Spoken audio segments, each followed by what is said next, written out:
everybody. Welcome to Neurotic News. I'm Damien Powell. That's the inimitable Daniel Rath. Thank you. You're welcome. Hello. How's it going? Don't try. It's so hard to start, normal. eh? It is start. It's hard to start. It's hard to start. I'm neurotypical. Cool. Good start. We're off to a good start. Business out of the way. I don't know if anyone who lives in Perth listens to this. It doesn't look like many people do, weirdly. For some reason, Perth is now audience, but I had to cancel my show in Perth because I fucking ruptured a disc in my back and I can't do the flight. So at risk of creating a scenario where I may need surgery. So that sucks. And it's the weirdest excuse ever, but yeah, I just can't come to Perth. So I had to cancel my gig there, which sucks if anyone who listens to this was going to come to my show in Perth this weekend. But we are working on the assumption, due to the shorter flight variation, that I'm still good for Sydney next week, which should be a go-ahead, definitely. And our show, Neurotic News Live Podcast, is on sale. It's going to be on Saturday, the 3rd of July at 9:30 p.m. The links are on my website, and I have plugged it on social media, and it's up, and it's going to be a lot of fun. We're going to go through a lot of stuff, and come along. It's at Staves Brewery, which is where they have a comedy show every Saturday night called Powerbomb, and we're going to go on after that show finishes. So yeah, and my solo show is on at the Sydney Comedy Store at, I think, 7:30 on the same night. So yeah, so that's what's happening if you want to come and see us. Yeah. You know what interests me at the moment is I find masculinity really interesting at the moment because it's changed so much, what it means to be a man and what women want from a man now. I mean, it's crazy how much has changed because I saw the transition. Like I grew up in Toowoomba, went to an all boys school, and it was just very much when I came out of high school, men were blokes and they were tough. And if you wanted to get into a club, you wore a collared shirt and leather shoes. And then there was this metrosexual thing where David Beckham got that haircut that was like a mohawk or whatever. And everything changed. That was like the turning point. And men started getting way more trendier. And like it started to be like, you don't get in if you've got leather shoes, you need cool sneakers. And like, yeah, it was like, yeah, it was a total flip. And like now it's just confusing to me what women want. Because like being a real masculine, manly man isn't that fashionable anymore. It's like they want a manly man, but who's also sensitive and also like potentially bisexual. That I remember, yeah, I think I saw a shift when, remember like the first woke blokes? Like, who so they? I remember like 10 years ago, I met a concreter that listened to Triple J. Yeah. Do you know what I mean? That was a big turning point when like all my tradie mates that are also real woke, like that's a new trend as well. Yeah. They're like, yeah, fucking in the ute. Wow, fuck yeah, let's do some donuts, man. Sick. But also we should let the refugees in. Yeah, you're like, whoa, because like you look like that's not what you would think. Because they defy the expectation. Yeah, because wokeness of what they look like. Wokeness is mainstream. Yeah, so now you could have like a plumber that does shrooms and is telling you about gender pronouns, Like that's the new world. Because he's microdosing. And also doing the plumbing. He's microdosing and thinking about the cosmos. Well, he's trying to unblock your consciousness so you can unblock your third eye. And then he's also unblocking all the fucking bloody wet wipes. Your missus is left in the fucking thing again. The hair clogs up the fucking U-turn in the pipe. Yeah, totally. Well, you remember what I think another shift that was good was remember in the 90s, there was that ad where the guys were eating the 4 and 20 pie in the truck. And there was like a guy inside eating a salad in the restaurant. Do you remember that ad? And he was eating like this really healthy, like, broccolini kind of. He was wearing a suit bourgeois and stuff like. Not a real man. Yeah. And so then the guys in the truck were like eating the 4 and 20. Do you reckon he knows what he's missing out on? And the others like wouldn't have a clue. And the subtext of that ad was like, look at that, like that gay guy eating a salad. Like that was like the vibe of it, right? Exactly. It was literally, I literally read that into it. Do you know what I mean? It's like, don't have a salad. The message. The message is he's not a real man. We're real blokes doing real work. Now it would be almost the opposite. It'd be Chris Hemsworth eating a salad. Yeah. Yeah, totally. And he's looking in. He's in like a fancy, like a Tesla, because it's environmentally friendly and so on. He's just done a workout and he's eating like a kale, quinoa, organic chia seed, chickpea wrap. And he's looking in and there's a couple of like working class men eating a meat pie out of a packet. And he's like, turns to his bisexual mate who's wearing a dress and goes, reckon they know what they're missing out on? Nah, they're all right. Like this still, still accepting of them. Yeah, no, they're all right. Let them, they're on a different journey to us. It's an ad for the Brock shot, the new Brock shot drink, like a green chia drink with kale. Do you know what I mean? It's like the Brock shot. Like, do you reckon they know what they're missing out? Like just this green smoothie. Like full of antioxidants. Puts you into a state of ketosis somehow, even though, But anyway, like it's that, that's now flipped completely, eh? I agree. It's a great insight. I reckon you could show up to some work sites with a 4 and 20 and like, haven't you been to the new Michelin starred vegan place, Trev? Like, what are you doing? You know that clogs arteries, mate. That clogs arteries. We're trying to unclog pipes. Meat is murder. And you're clogging your arteries. Meat is murder, Trevor. Yeah. Yeah, it's total flipped. Flip. I think it's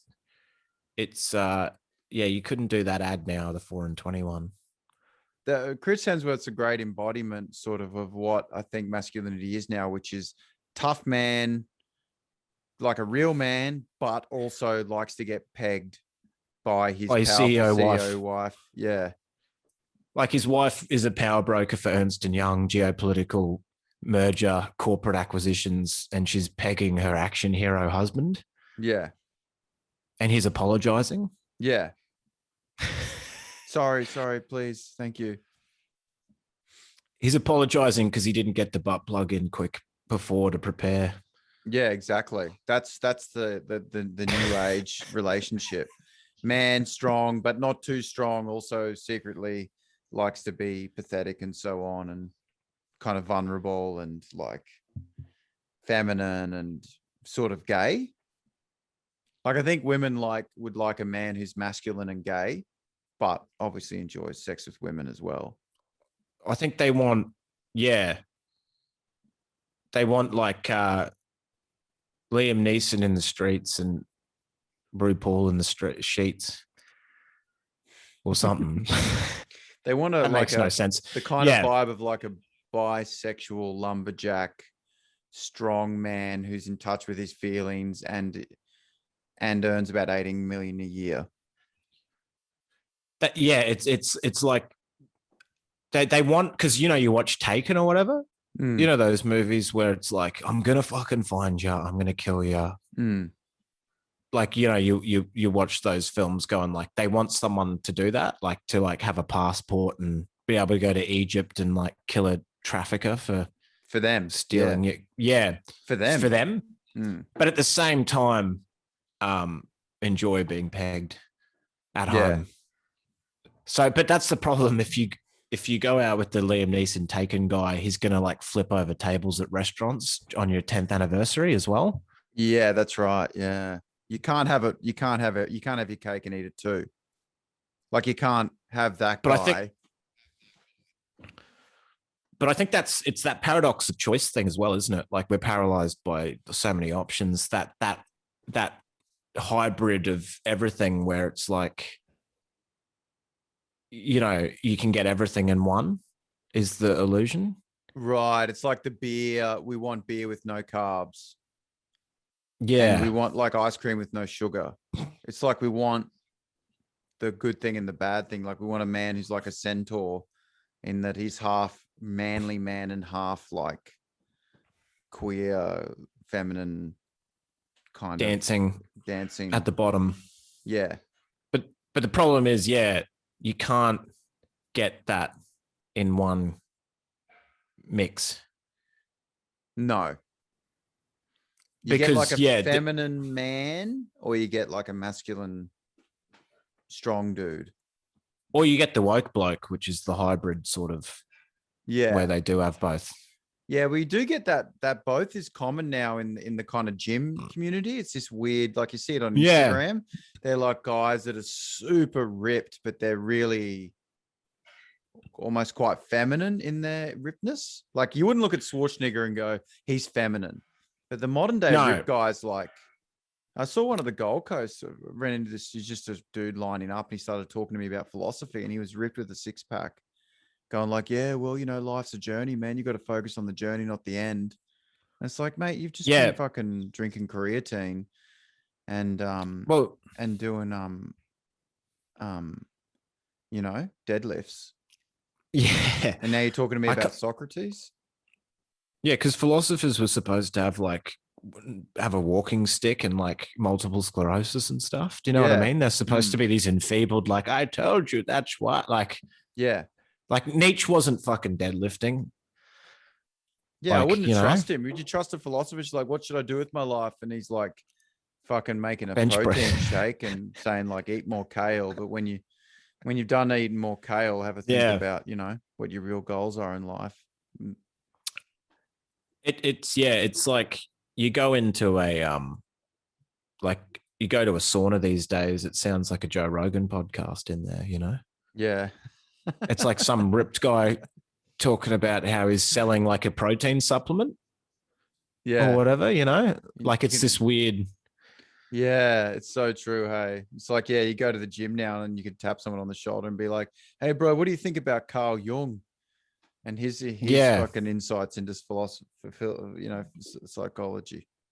Whereas in the early 2000s, you could get coward punched for tapping a bloke on the shoulder at Fitness First or whatever.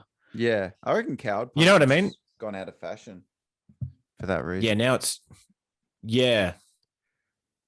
I don't know. Like, I just feel like that kind of thing. Weren't we talking about that the other day? That like that kind there's of not as like, many coward punch. Yeah, because it's not attractive anymore.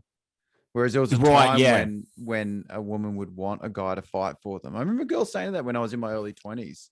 They were like, oh, I'd love you to stick it. Like, I like it when a guy sticks up for me, kind of stuff, you know? She like puts you in a scenario where you have to, like, there's like a bandito on the road and she like yells out like, nice bike or whatever. And you're like, oh, do we have to test it with this guy? Yeah. You're the one who has like to the clean guy up that mess.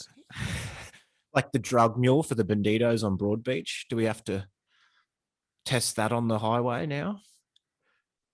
You know what I mean? Like you couldn't have picked the Brock shot guy at the New Age crystal healing seminar.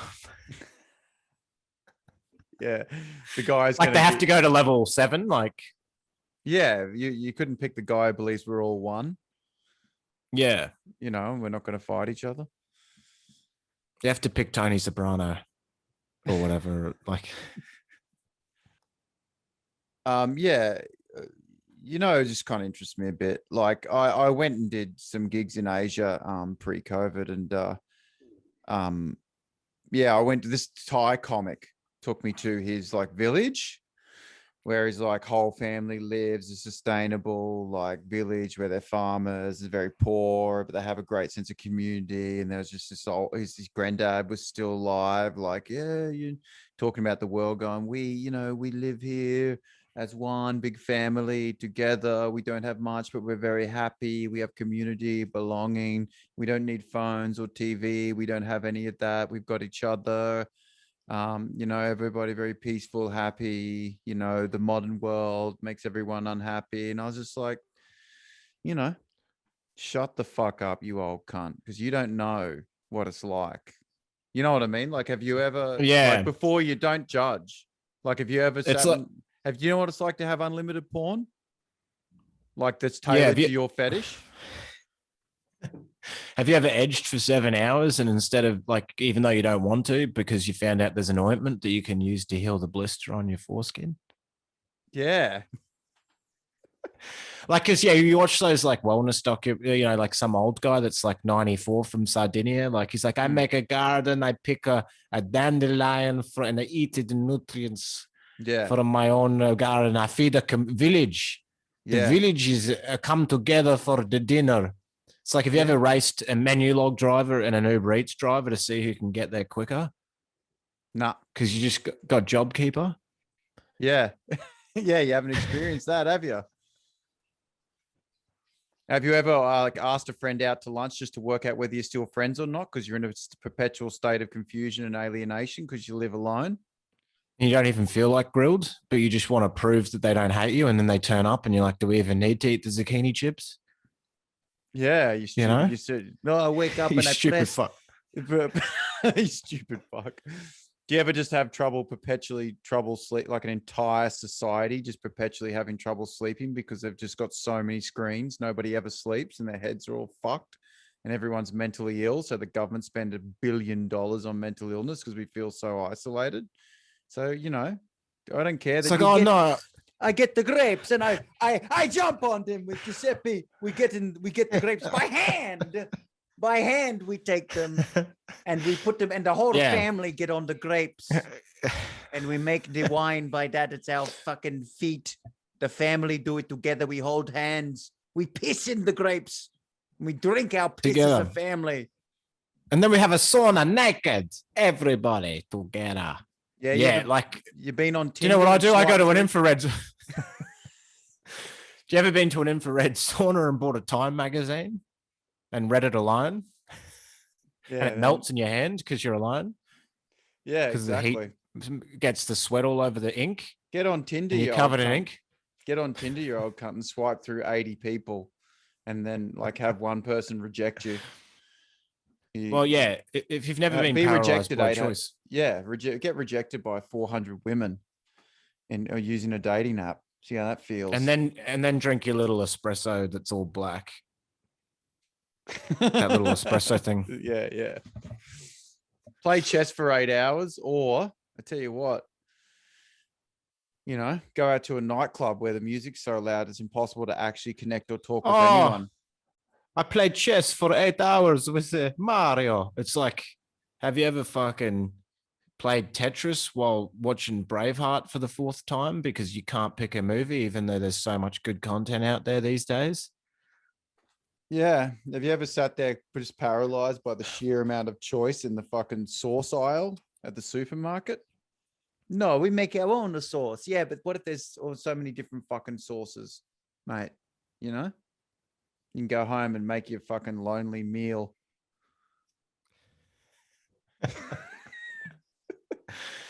Yeah, Giuseppe, have you ever looked through your peephole to make sure there's no neighbors in the hallway so you can avoid a weird, awkward hello interaction? Yeah, have you ever actively avoided human contact and then sort of hated yourself for avoiding it because it's the only thing that will actually truly make you happy?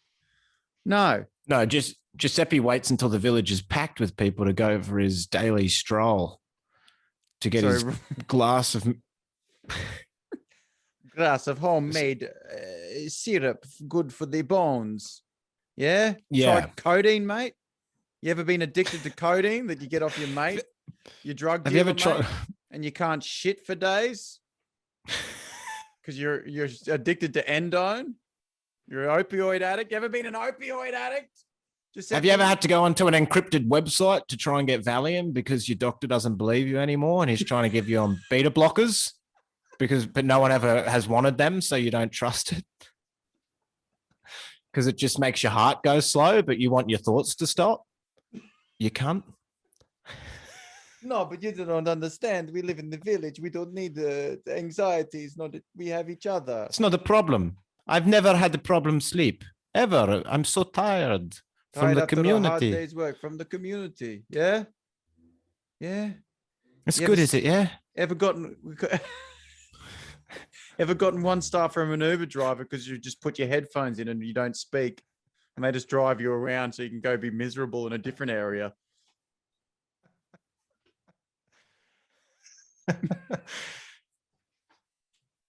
Yeah, that's anyway, yeah, I don't think I said I think anyway. he's tried it. Yeah, it was a good, it seemed like a good guy. Don't knock it until you try it, I reckon. Yeah, that's all I'm saying. Until you try the fruits of this society. Yeah. Moving along a little bit, things have gotten better in general for society in the West, in Australia and stuff. And we were talking about this, just like you say, look at queer rights, for example. They had to fight really hard, gay, LGBTI plus community, to be recognized and protected, and gay marriage has been huge improvements. And one of the things we were talking about now is that, say, someone in the fragile area of society, like being a trans person, has an ecosystem now that they can exist in and be respected. And like, say, Newtown in Sydney is the example you used. Like, there's an actual queer community there that, you know, people are nice to them and respect them and protect them and stuff. That's an ecosystem that exists now that wouldn't have existed. Going back, it's even decades. Because like, you want to, like, being a fish out of water can be stressful, you know, like if you're not in the ecosystem, right? You know, like, what I mean? If you're in a vulnerable section of society and you go into like a part where it's not an ecosystem, it can just be, you know, almost, it can get dangerous or whatever, or there can be more social faux pas and stuff like that. That's why Trump's at Mar-a-Lago in Florida, because that's his ecosystem. It's dangerous. Well, it's dangerous for him to be anywhere else, wouldn't it? Yeah, it couldn't be in California. He's a real pariah Carey. But like in Mar-a-Lago, he's a kingmaker. Like, people come and wash his feet and like kiss his ring. Yeah. Like congressmen and stuff, because he still anoints the Republicans or whatever. That's his safe ecosystem. Well, you know, Trump wakes up in his pajamas, goes into the Mar-a-Lago buffet breakfast hall, and people like give him a standing ovation in the morning. Yeah. And then in between that standing ovation, he's got, you know, a congressman who's like washing his feet for an hour. You know what I mean? Like, his schedule is pretty much wall to wall adulation. Yeah. And like, he's a fish in the right water, basically. He's a fish in the right ecosystem. You wouldn't want to put Trump in Newtown. No. And then put a trans Asian person in the Mar-a-Lago. No, it'd be, well, I mean, yeah, Trump going to Newtown and going to like a vegan Thai place that's run by white people. Yeah. You know what I mean? Like, that's how progressive it is. It's like white people running a Thai vegan restaurant. Yeah, that's progressive. That's next level. That is next level, yeah. That's the type of restaurant you can find. I mean, how would people react to Trump in Newtown? I just don't think he could get a table. I mean, would they just not let him have without booking ahead? I reckon, yeah, because it could actually ruin your business, I reckon. Like, if it got out. If you let Trump in. Don't you think it would, if you ran like a Thai vegan restaurant in Newtown and you let Trump dine there, and even like he rents out the whole place, like, I think you might have to shut down, right? It's kind of a funny imagery, just having Trump walking through Newtown. It wouldn't be worth his time. Like once, like that type, when you become like a pariah or whatever, you've got to be in your own ecosystem. Right. So how would a trans person be treated at the Mar-a-Lago in conservative heartland? I'd imagine it would be like pretty polite. like on a very surface level. You know what I mean? Because they are like rich, rich, weird, like billionaires and stuff. Right. That live there. So they'd be like, oh, hello. But then they'd secretly be trying to like stir shit up about it, Right. Like, so behind their back, they're like, let's make a petition so that they can't enter the ballroom or whatever at mid, for the special rich people dance that they have.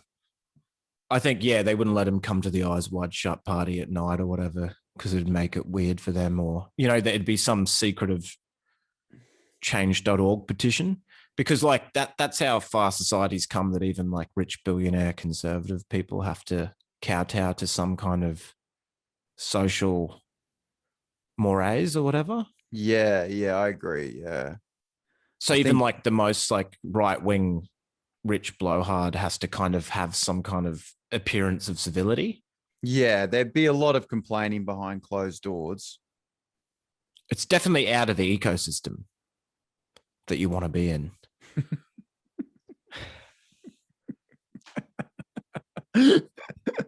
Like if I was trans, I would love to live in Newtown because it's extremely welcoming, Yeah, it's a very welcoming place. Like people are very friendly. Like it'd be like, I just wouldn't want to live in a rural place. Yeah, I agree. Because you just have to explain it. It'd be more like the social interactions would just be, there'd be way more capacity for faux pas. Right. I mean, I don't know how many faux pas you're going through per day, but mine is at least like 10 to 20 things where I'm getting misunderstood by someone. And it's definitely, I don't have an ecosystem. I mean, this is the wrong. Yeah. Well, that's what I was going to say. Like, where would you be? Probably. Yeah. They don't have a place for me yet.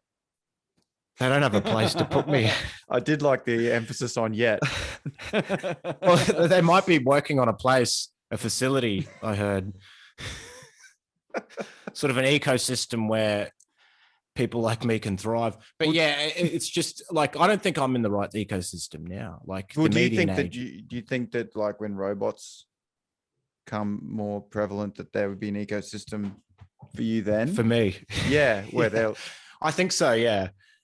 For instance, I don't like it when the owner of a cafe works at the cafe because there's not enough alienation. Right. Do you know what I mean? It's his Wi-Fi. It's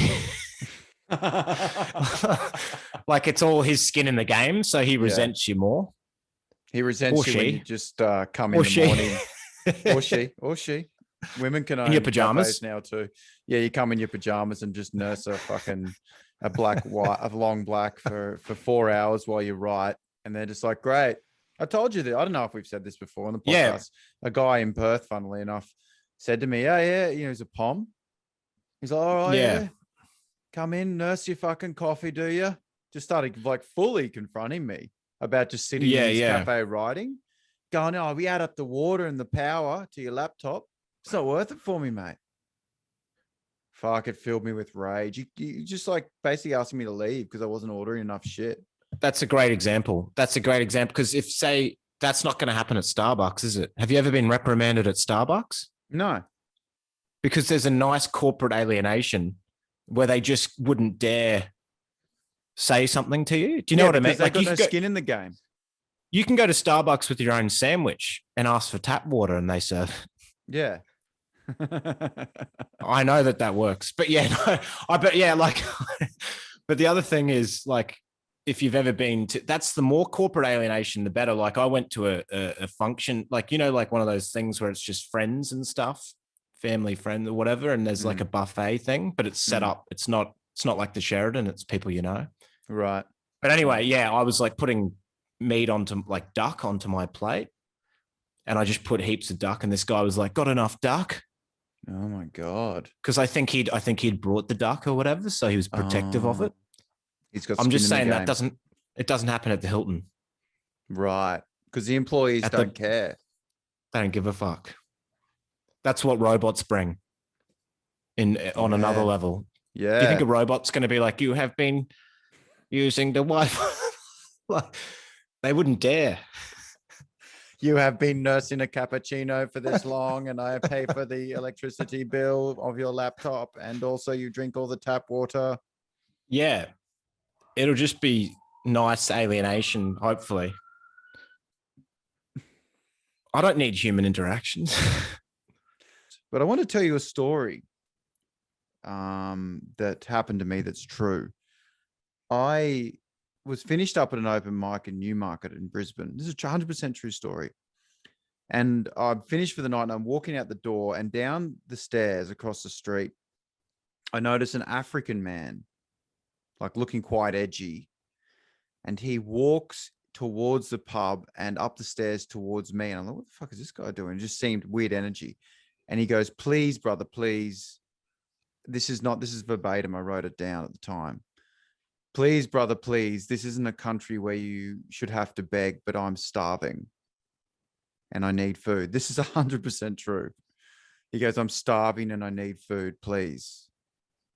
And yeah, so obviously I was like, yeah, okay. And I took him like outside and gave him $20. Yeah, it's just so weird because my family is like a proud supporter of World Vision and has given money to World Vision for decades, because we grow up in the West understanding how privileged we are, that so many people in Africa are starving. But then it's just so weird to run into an African person starving in Brisbane. You know what I mean? Like, you don't expect when you see the World Vision ad to walk outside and to run into an African person starving. Well, I think, yeah, it's like, it's a different type of starving when you're starving here. Right. You know, like starving in Africa is like literal starving, like, you know, because an aid truck has been disrupted by a Congolese militia. Right. And taken over. Like a supply line's been taken over by a warlord or something. Right. Like, but here it's just like you're hangry or whatever. Yeah, yeah. He's hungry. Like, he's just hangry. Yeah. He just wants a snack from Baker's Delight or whatever, or grilled. Yeah, like he's not going to starve. Chips. Yeah. He's probably on his way to a meeting at Ernst & Young or something, you know? He forgot his wallet. Like, I don't think you can get really hungry here. Yeah. In fact, the opposite problem's really the danger. I've seen homeless people refuse sandwiches and stuff. Like, they're like, nah, what is it? A panini? What, you've got halloumi on? Nah, like, I want a ribeye. Yeah, people aren't starving in Australia. Yeah, like you can get, yeah. Like, homelessness is a problem, but they're not starving to death. No. You can see fat homeless people. Right. Because the problems like drugs and availability of housing. Yeah. And financial issues. Yeah, it's like the food is, because food's just, it's not, we've got it. There's a lot around. Like, I mean, you can go, people go to food courts and you can just eat off people's plates and stuff. Yeah. Like, do you know what I mean? Like, that is an option. Always. I've always thought you can go to like a Westfield food court and just like shovel the plate, you know, like those trays with like the pad ties and stuff. I don't think you'd be so overt as to shovel the trays, leftover foods and spillings into your mouth in public, though. One could do it if one was proper hangry or whatever. You could. No, but like, that's not an option in Sudan, is it? Well, I don't think he should get. I don't think he should get any of the World Vision money. Put it that way. Like, I don't think some of it should go to Trevor or whatever in East Brisbane.